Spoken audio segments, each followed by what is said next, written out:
Passa all'esame della Camera per approdare ora in Senato il nuovo codice della strada, il via libera con 163 voti favorevoli, 107 contrari.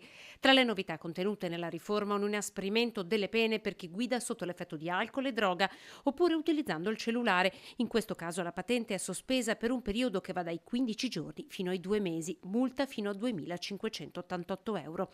La riforma introduce più tutele per ciclisti e pedoni, intensifica il lavoro sull'educazione stradale nelle scuole e riduce, questa è la norma più contestata, il limite di potenza delle auto guidate dai neopatentati.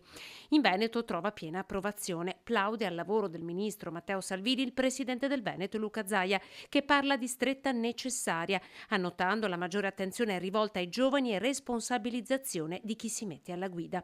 Alberto Stefani, segretario regionale del Carroccio, parla di doverosa stretta alla giungla degli autovelox solo per fare cassa.